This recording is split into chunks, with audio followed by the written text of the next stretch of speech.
Muito bem, meus queridos, voltamos para mais uma aula.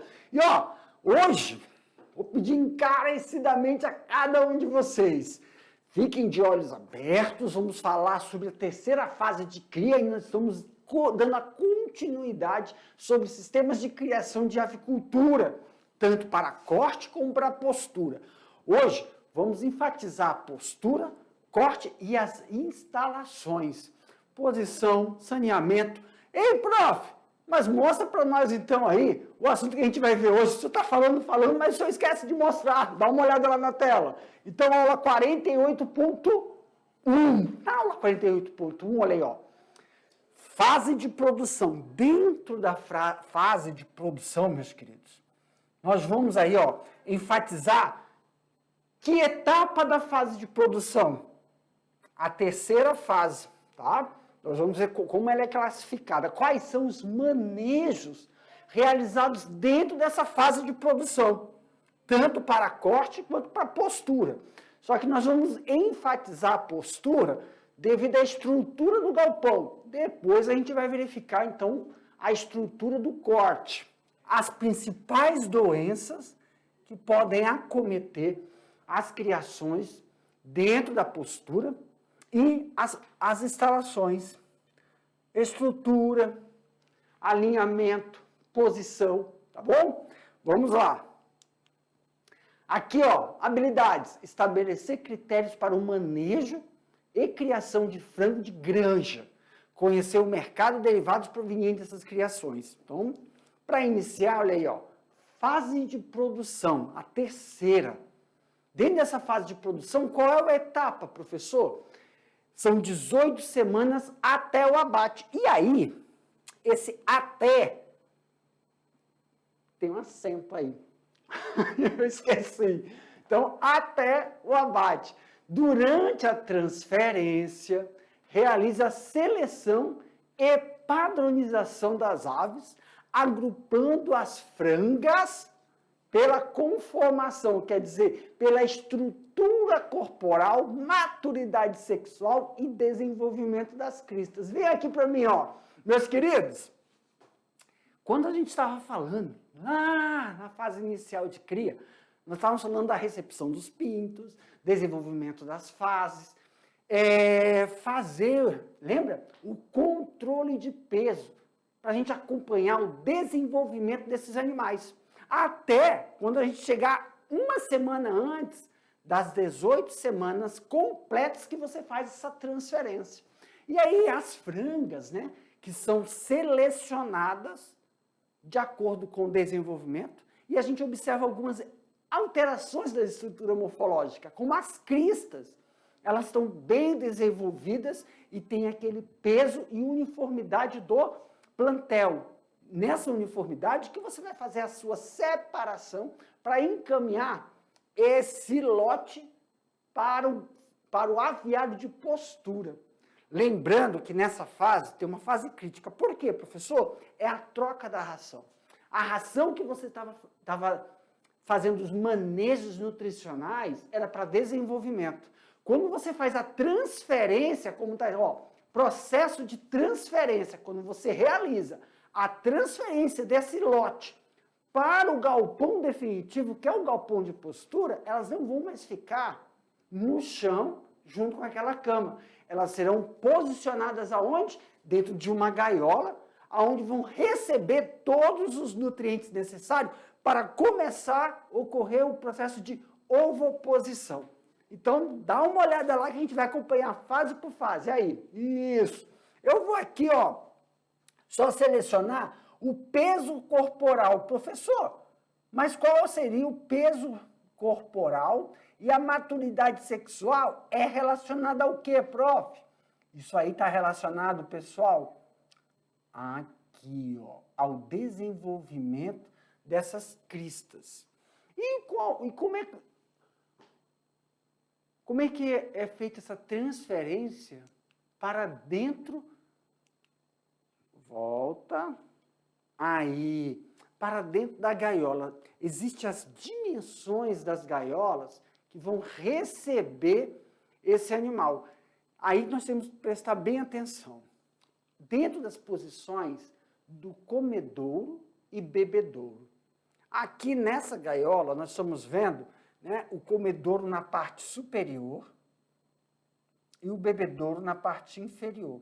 Não se utiliza, né, o bebedouro em forma de aletas, mas sim se utilizam agora os snippers, que são acoplados na parte superior. Nós vamos ver isso em um próximo slide. E sempre tomar cuidado com a perspectiva da gaiola em relação à quantidade de aves. Aqui, pessoal, nós estamos aqui orientando vocês, colocar aí, ó, 5 aves por gaiola. Mas, professor, nós lembramos que na última aula, vem aqui para mim, na última aula nós falamos que eram aí em torno de 6 aves. Isso levando em consideração a raça que a gente coloca dentro dela, dentro da gaiola, principalmente a Sussex, né? Vamos lá, sem ser a branca, a vermelha. A Sussex, ela não se coloca em uma quantidade em relação ao tamanho dessa gaiola e à proporção do alimento que você vai fornecer. Então, aí no máximo, pessoal, de 5 a 6 aves por gaiola. Lembrando, Ródia, obrigado, eu estava aqui enrolando até lembrar. A Ródia Sussex, só lembrei do nome Sussex, mas é Ródia Sussex. Esta sim, você pode colocar até 6. Mas aí, professor, existem também aqueles parâmetros do desenvolvimento. Tem aves, né, uniformes, que vão ocupar um maior espaço dentro dessa gaiola. E ainda o fornecimento do bebedouro, que não é mais por essas latelas, mas sim pelos snippers. A quantidade de aves, então a gente vai colocar em torno aí de 5 a 6, dependendo da raça que você vai estar utilizando. A raça Black Red, você pode utilizar até 5, porque ela não tem um desenvolvimento corpóreo para ocupar tanto espaço, tá bom? Aqui na tela, galera. Agora, no manejo, né, em relação, o processo de transferência deve seguir algumas recomendações. Então, no início da transferência, colocar a ração à vontade nos comedouros. Isso vai facilitar com que esse animal se adapte ao ambiente da gaiola. Tem que lembrar, aqui para mim, galerinha, tem que lembrar que antes da transferência, elas estavam no galpão, no chão, e aí tinham os comedores rotativos e os bebedouros por snippers. Então, para que ocorra uma adaptação mais rápida e diminua o estresse desse animal, disponibiliza bastante ração o dia inteiro. A gente sabe que no manejo de ave de postura, a disponibilidade da ração é no período da manhã e depois no período da tarde, para se obter a ovoposição de um ovo e meio por dia, que é o máximo que essas galinhas vão conseguir realizar durante aí todo o seu processo de produção. Então, no início, para amenizar o estresse e para facilitar a adaptação desse animal em um novo ambiente, sempre antes de fazer essa transferência, já possibilitar, então, essa disponibilidade da ração nos comedouros. Tá? Existem aqueles 2 tipos de comedouros que você realiza, né, pelo automático ou aquele manual. Aí temos que lembrar, antes da transferência, se você estiver utilizando o manual, já deixa disponibilizado. Agora, se for o mecânico, o automático, né, na verdade é semiautomático, você já faz isso durante o processo de transferência por causa do barulho. Aí isso faz com que o animal também se adapte às condições do meio que são totalmente diferentes. Ei, prof, os galpões de transferência muitas vezes podem estar distantes, é que eu me lembrei disso agora. Então, se o galpão de transferência está distante, pessoal, sempre é recomendado, então, você sempre cobrir, né? Para esse animal não se estressar durante a trajetória. Se for galpões próximos, muitos criadores já fazem os galpões próximos para auxiliar nesse processo e diminuir, então, a queda do processo de produção. O que a gente observa? Que como elas vão iniciar, a produção dos ovos, eles vão iniciar irregular. Serão ovos de tamanhos totalmente diferentes e a quantidade também. Então, durante uma semana, isso tem que ser estabilizado. Que aí sim que ele começa o início do pico de produção. Então, vai ter uma média de ovos por dia coletados. Essa média tem que se manter no platô até a fase de repicagem dessas aves. Então, aí uma média de uma boa produção e que não esteja ocorrendo nenhuma interferência no início da produção, é aí a média de uma semana para adaptação e adaptação do processo das instalações, produção dos ovos de forma uniforme, né, diminuindo essa alteração que ocorre durante a ovoposição, tá bom? Então, frisando, realizar a transferência já disponibilizando as rações nos comedouros, e se for em sistema automático ou semiautomático, você já realiza os dois processos ao mesmo tempo, tá bom? Aqui na tela, meus queridos. Próximo, orientar as aves como beber. Por quê, professor? Orientar as aves como beber. Lembra? Lá no galpão, não é por sniper, não tem mais esses bebedouros, e são bebedouros, aqui para mim, os bebedouros, né, dentro da gaiola, são bebedouros que podem ficar bem em cima, no meio da gaiola, ou somente na porta de entrada do bebedouro. Dessa forma, é o tempo que elas vão conseguir se adaptar durante essa semana. Esta orientação, pessoal, é dada passo a passo em relação a nesse período da semana que você realiza. Então, dentro do cronograma de transferência dessas aves, que estão dentro do sistema de gaiola de produção, no chão, para a gaiola suspensa, tem que ter no cronograma não só o processo de adaptação das instalações, mas o processo do comedouro e o processo do bebedouro, para que dessa forma elas ganhem o tempo necessário para atingir o platô do desenvolvimento de produção, tá? Aqui para mim, aumenta aqui, tio. Não, aí, ó. Evitar práticas de manejo que causem estresse às aves na semana que segue a transferência. Então, nesse processo de evitar prática de manejo que causem... Ah, não é isso. Borracha é esse. Que causem... Não, paga tudo. Isso. Que causa estresse nesse animal. Aqui, pessoal, lembra? As estruturas do comedouro, eles são acoplados às gaiolas. E aí vão ter vários manejos totalmente diferentes do sistema que estava no chão, do sistema de corte. Exemplo, tem a limpeza do chão, tem a limpeza da lâmina d'água que fica logo abaixo das gaiolas. Eu sei que muitos avicultores têm dois processos de produção, não é isso?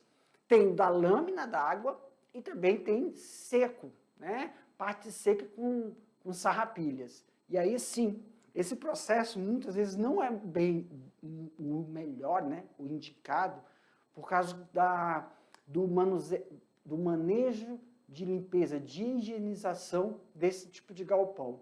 Então, o processo é feito pelo menos uma vez por semana, aonde se tem a homogeneização dessa lâmina d'água para que todos os dejetos que estavam precipitados logo abaixo, eles fiquem de forma homogênea naquela lâmina d'água, abrindo o recipiente para que eles saiam e sejam conduzidos, né, pelo ralo que vai direcionar a um tanque que vai passar pelo processo de biodigestor. Então, todo aquele material, não biodigestor, perdão, ele pode ser encaminhado tanto para a produção de matéria orgânica para ser utilizada na piscicultura ou utilizado também no sistema de horticultura.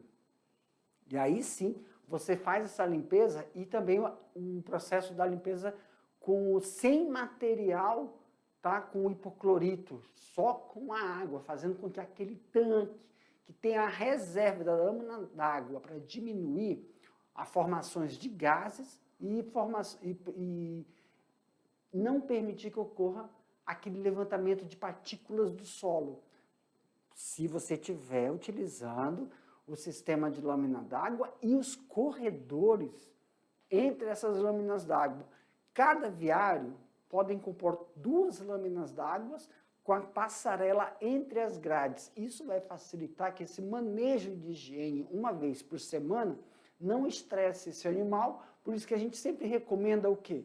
O mesmo indivíduo, a mesma pessoa que está fazendo as práticas de higiene dentro do galpão, na maioria das vezes são duas pessoas, para diminuir o estresse dessa ave e o movimento dentro do aviário de postura.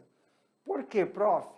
O produto final, o produto que está sendo realizado dentro do aviário de postura é a ovoposição. Então, as aves, elas não estão ovopondo uniformemente, né? Então, temos aves que estão ovopondo de manhã, durante o período da manhã, durante o período da tarde. Isso é de forma irregular. O que vai ser de forma regular é a quantidade de ovos produzidos no dia. E aí, o que acontece, professor? Sempre temos que ter, então, uma tabela, que aí você vai sempre anotar quantidade de ovos que foram coletadas no dia. E tem que estar entre a média esperadas por aves, tá bom? Se lembrando que nós temos aí 5 animais, né? 5 indivíduos a 6 indivíduos por gaiola, e a quantidade de ovos postos por ela é 1,5, você vai fazer uma média, e qualquer alteração na quantidade de ovos, claro que é para menos, isso está ligado diretamente com a ração, disponibilização de água ou manejo. Uma das coisas que a gente já atribui ao manejo é quando ocorre o processo de ovoposição irregular. Como assim, professor? Muitas vezes o ovo, ela ovopõe e a casca ainda não passou pelo processo de calcificação, que é aquela casca bem maleável. Dá para ver até o vitelo, que é aquela parte amarela, a gema, fica transparente. Isso denomina assim que a ave passou por um estresse, algum manejo, ou de limpeza, ou de regular o sniffer, ou então algum processo de limpeza dos comedouros, deu um estresse nesse animal e fez com que ele ovoposse antes do tempo de formação da casca, que é a última fase, que é o processo de calcificação. Claro que isso está ligado ao manejo. Alguém poderia já pensar assim, ei, professor, mas quando é que isso está ligado ao processo de alimentação, nutrição animal? Isso, pessoal, pode ocorrer somente lá no final da fase, tá? Dos meses de produção. No início, é caracterização de um determinado estresse que pode ocasionar nesse animal durante o início da fase de ovoposição. É permitido, professor, no início, porque ela está em processo de adaptação. Em uma semana, esse tipo de ovos de tamanhos de... esse tipo foi feio, né? Não é esse tipo. Esses fatores observados durante essa primeira semana de adaptação, ovos de tamanhos diferentes, né? Irregulares, ovos com cascas ainda, a membrana da casca não está totalmente calcificada. Isso aí é possível acontecer na primeira semana de adaptação. Pós primeira semana, isso começa a gradativamente desaparecer. Se tiver essa continuação, é relacionado ao manejo. Nunca ao sistema alimentar, ao manejo alimentar, à ração. Quando isso é em relação ao manejo alimentar, professor? No final da produção. Como diagnosticar? Como observar, professor? Cada gaiola tem um espaçamento. Então, tem um parâmetro da ovoposição. Então, você pode saber aonde que está ocorrendo, não com qual ave está ocorrendo, mas qual o conjunto. Cada gaiola, deixa eu voltar aqui, ó, coloca aqui para mim. Cada gaiola, aí, ó, cada gaiola dessa comporta de 5 a 6 aves. Eu coloquei 5 aí, mas só para lembrar vocês, eu coloquei 5 aí. Eu coloquei 5 aí, mas é a Rhodes, é a Sussex, tá bom? 6 aves, então dá para a gente ver, mas não dá para saber qual ave, só o grupo pertencente a essa ave. Então, sempre ficar atento, meus queridos, na hora de você realizar essa verificação durante a primeira semana. Deixa eu voltar aqui. Tá, fase de produção. Ok, bebedouros. É na primeira semana, tá, gente? É que eu não coloquei. Esse processo de observar é somente na primeira semana, tá? A 18ª semana é o processo de transferência. E aí a gente ficar observando o processo de adaptação desse animal é durante uma semana. Aí, durante essa primeira semana, anotem aí. Cada um pega o seu caderninho e anota. Primeira semana, professor, o que pode acontecer com evitar, né, durante o processo de adaptação dessas aves?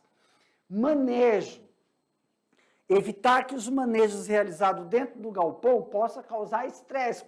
O que vai sinalizar para mim? O que sinaliza um estresse dentro da primeira semana? Primeiro, ovos irregulares, e isso é aceitável, ovos irregulares. Outro, falta de calcificação, aquela membrana da casca ainda fica bem fininha, transparente. Chega a gente a observar a transparência, observar o vitelo.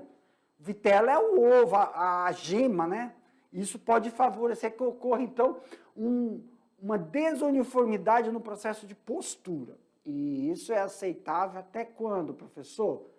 Na primeira semana, durante a transferência do galpão definitivo, até o abate. Então, ainda tem um processo de repicagem, o processo que você vai utilizar para favorecer a produção de ovos homogêneos e que alcance o platô. Qual o platô, professor? O platô de desenvolvimento, de produção, tá bom? Então, aí a gente chega no manejo de produção. Lembra? Esse manejo de produção da 18ª semana, postura, 76 semanas de idade até o abate, podendo ainda se estender por 90 a 120 dias, que é o que a gente fala de repicagem, pessoal, que você retira totalmente o processo de alimentação e só disponibiliza água. Então, para a postura, prof, por que o senhor colocou essa foto aqui? Vamos lá, tá vendo essa foto? É quando você faz a transferência. Elas ainda são jovens e você vai fazer a transferência para a postura. A postura é essa foto aqui, ó. E aí, como vocês estão vendo, cada gaiola que comporta de 5 até 6 aves, cada gaiola tem um espaçamento que você sabe, ó, para você observar aonde estão as aves que estão pelo processo ainda de adaptação, se os ovos não estiverem sendo postos uniformes, ovos com cascas bem calcificadas, ovos de tamanho uniforme e também se não tem quebra desses ovos, tá bom? E isso na primeira semana é observado. Após a primeira semana, a gente tem qual é o período de produção, professor? 76 semanas. Então, deixa eu anotar. Aqui, ó, 76 semanas. Isso pode se estender até 120. Eu vou tirar 90, 120. Como é que se chama essa característica? Muda forçada. O que é a muda forçada? Aqui para mim, galerinha. A muda forçada é quando você retira totalmente a ração das aves, tá? Elas vão ficar aí de 24 a 48 horas. Existem, né, estudos mostrando aí que se você deixar pelo menos até 4 dias somente com água e vitaminas, depois você começa a fornecer gradativamente a ração para essa ave. Isso faz com que ocorra. Muitas aves aí, elas vão fazer muda forçada, é você auxiliar no processo de aumentar o pico hormonal desse animal. Dessa forma, elas vão voltar ao início, vai começar, cessa a produção de ovos, e aí quando você entra com a ração, e é claro que você estimulou pelo processo do pico hormonal das aves, elas voltam à fase inicial, ovopor de forma irregular durante uma semana. Claro que se a gente fala uma semana é a média, isso fica entre 4 a 5, 6 dias, tá? Uma semana tem 7 dias, mas sempre volta, antes de completar uma semana, tem a homogeneização do processo de postura. Mas a fase inicial, de novo, é ovos irregulares, e aí tem que tomar cuidado, pessoal, porque ovo mal formado, como cascas moles, né? Falta de calcificação, aí tem que tomar muito cuidado com a ração que você está dando para suplementar essa ave, para que ela não faça o processo catabólico, que é retirar os nutrientes do próprio organismo. Então, tem uma ração totalmente direcionada para a muda forçada, tá aqui, né? Totalmente direcionada para esse tipo de fase de produção da ave e tomar cuidado, porque muitas vezes, como a gente pode observar, pegar o ovo e colocar contra a luz para verificar se não está ocorrendo, né, a ovoposição de gemas duplas. Esse tipo de ave você já retira se estiver em maior proporção, tá bom? Isso pode acontecer muitas vezes ou pelo excesso, né, da ração, ou a ave que está passando por um estresse na muda forçada. E aí você pode, então, retirar se isso permanecer durante a primeira semana da muda forçada. O que pode acontecer, professor, se a gente continua a forçar essa muda? Você pode debilitar esse animal, e aí o animal fica, como é que a gente fala o nome? Ele fica imunodeprimido, e aí fica suscetível a doenças. E aí a gente tem que evitar esse processo de imunodepressão e fazer com que ele não tenha essa suscetibilidade a doenças que já pré-existem ali dentro do galpão, mas determinados animais, quando passam pelo processo de muda forçada, podem apresentar algumas sintomatologias. Então, olha só, vamos ver algumas doenças que podem acometer o aviário. Lê comigo aí, galerinha. Sempre quando nós estivermos falando sobre doenças de aves, estamos, então, enfatizando qual, professor? Sempre a doença de Newcastle. Essa é uma doença muito comum em aviário, aí eu vou reforçar que pode ser tanto em aviário de postura, quanto aviário de corte, tá? Por isso que quando nós falarmos sobre os galpões, evitar, né? Se você é criador aí, tanto de corte e postura, evitar a aproximação desse tipo de galpão. Tem que ser galpões totalmente distantes, no mínimo aí 200 metros, tá? Porque se tiver enfermidade, diagnosticar a enfermidade em um galpão, o processo de disseminação é muito fácil, é muito rápido. Por quê, professor? Porque trata-se de doenças, enfermidade viral. Então é muito fácil o processo de propagação, contágio de um galpão para o outro. Tá? São sintomas respiratórios, sinais respiratórios. Frequentemente, as manifestações são como, professor? Eu sei que eu coloquei aí manifestações nervosas, diarreia e edêmica. Primeiro, manifestações nervosas. Pessoal, aqui, ó, sistema nervoso da ave, você vai verificar que ela vai ter dificuldade na sua locomoção. Isso é em aviário de corte. Ela vai ter problemas de sempre estar parada e com sua movimentação dificuldade. Você percebe que ela quer ir para um lado e aí ela está se movimentando para o outro. É como uma pessoa está tentando pegar um copo e ela perde o controle do sistema locomotor. Ou então as asas ficam tremendo, tá bom? Aumenta aqui para mim rapidinho. Outra, diarreias e edemas. Esses edemas, muitas vezes, você consegue observar pela deformidade das penas, elas começam a perder, cair penas e ficar com manchas na pele, e diarreias. Só que aí a diarreia e na postura, quase você não consegue observar por causa da lâmina d'água, não é isso? Só que aí você observa que a região urogenital desse animal fica toda, a pena que está na região urogenital fica molhada, umedecida. Então, na ave de postura tem que ficar mais atento a esses sintomas, essas manifestações. Aqui, ó, essas manifestações de doenças virais, tá bom? Exemplo, a influenza aviária, infecções bacterianas. Ah, sim. Professor, entre as infecções bacterianas, isso já é mais ocorre com maior frequência no corte do que na postura, tá bom? E aí tem que tomar cuidado, porque nas infecções bacterianas, o animal está em contato com o piso, com a cama do aviário.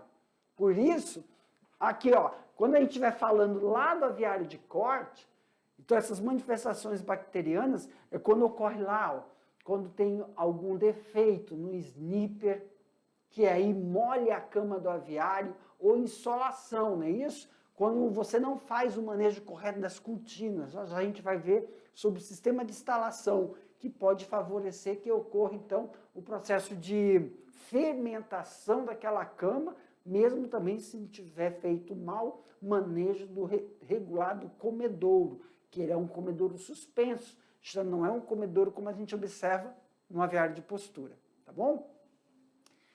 Aumenta aqui, eumínticos, tá? E dermatites, protozoários. O que é indicado, professor? Sempre está fazendo aí, ó, testes, exames. Quando a gente fala sobre o trato intestinal, testes, exames frequentes na caixa que fornece água, a caixa d'água, ou a fonte da água que é fornecida para esses animais, tá bom? Sempre os testes, em relação, principalmente em aviário de corte. Desculpa, aviário de postura, aqui, ó.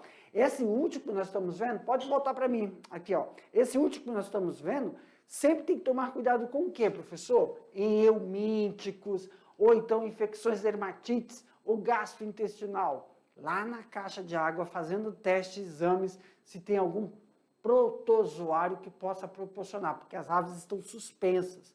Esse teste de eumíntico, já em postura, só se ocorrer, então, uma infecção que foi introduzida no galpão, lá no corte, pela pessoa que está fazendo o manejo. Por isso que é muito bom na porta, né? Na porta do aviário, ter a caixa higiênica, aquela caixa higiênica que você coloca a sua bota para fazer a desinfecção antes de entrar para dentro do aviário de corte, tá? A gente sempre tá falando sobre isso, em relação a evitar a entrada de micro-organismos que possam, né, causar doenças nesses animais se eles estiverem com o sistema imunológico baixo. Então, isso está muito ligado não só ao manejo, mas à estrutura do galpão. Falando nisso, vamos ver, então, as instalações. Aumenta aqui para o tio.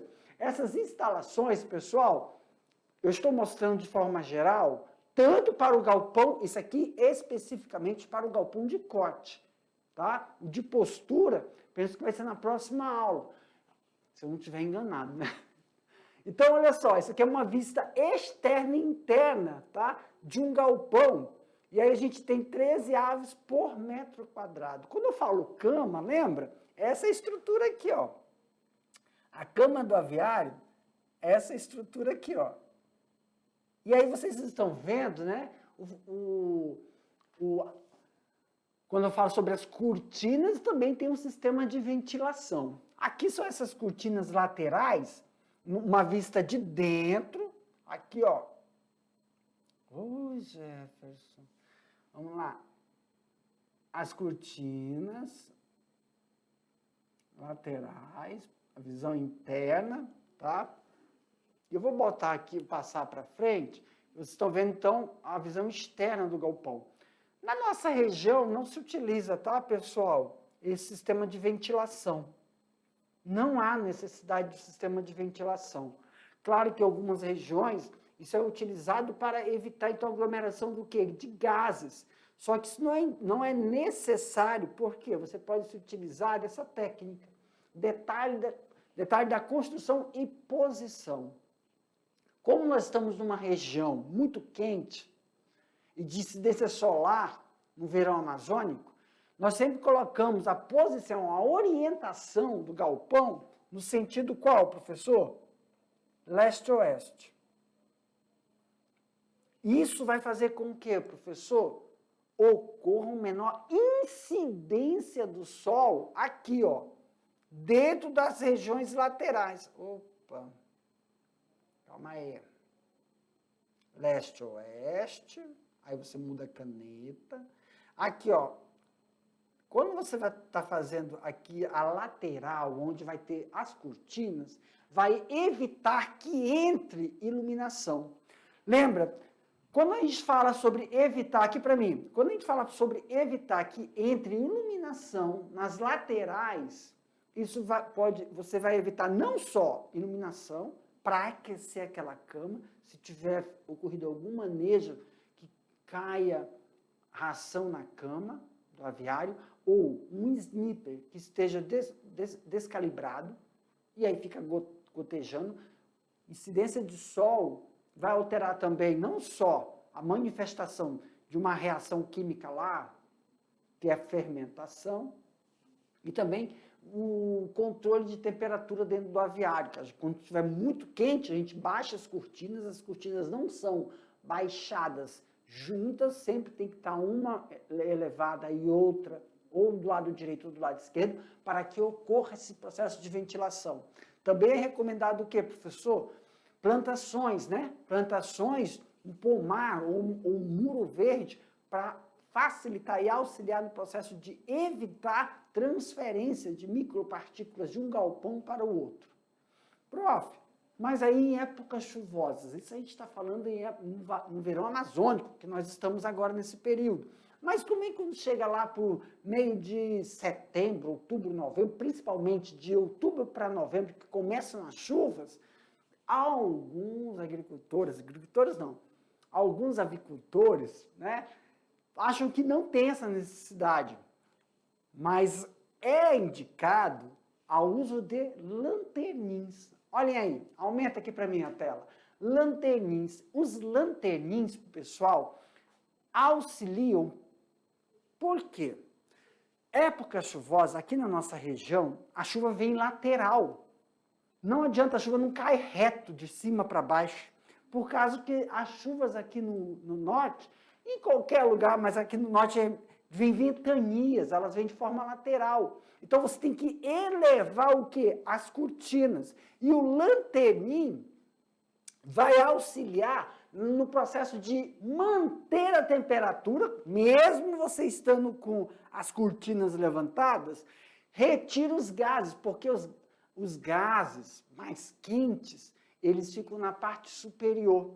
E aí renova o ar dentro do aviário, principalmente nas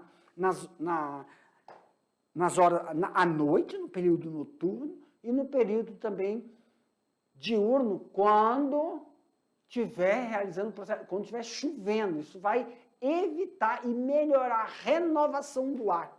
Aqui, ó, renovação do ar, mesmo você estando com as cortinas levantadas, e também melhora as condições de temperatura e umidade dentro do galpão. Então, só vou voltar aqui, ó, para que vocês observem. Ó, tá vendo? O lanternin vai ficar aqui aqui, ó, em cima.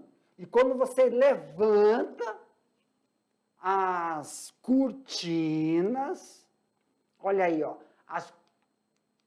as cortinas que vocês estão vendo, época de verão amazônico não há necessidade, mas na época de chuva, o lanternin, mesmo você estando com as cortinas laterais levantadas, ele vai propiciar a renovação do ar, manter a umidade relativa dentro do galpão e temperaturas em condições ideais, não necessitando você ter um sistema elétrico para a renovação de ar, tá bom? Claro que eu quero lembrá-los que esse galpão aqui, ó, que está com a cortina levantada, tá vendo aqui que entre o telhado... Oxi, Jefferson. Apaga.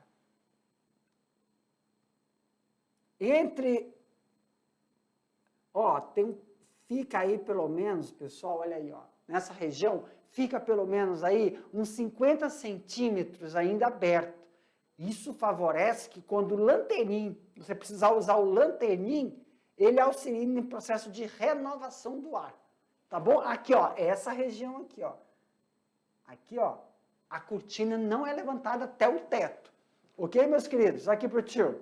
Com isso a gente pode... Isso, com isso a gente finaliza a nossa aula falando sobre manejo e primeira transferência para o galpão e instalações. Maneiras de manter uma instalação construir uma instalação para ave de corte, que segue os mesmos padrões para ave de postura. A diferença é as lâminas e o manejo adequado que é realizado, tá bom?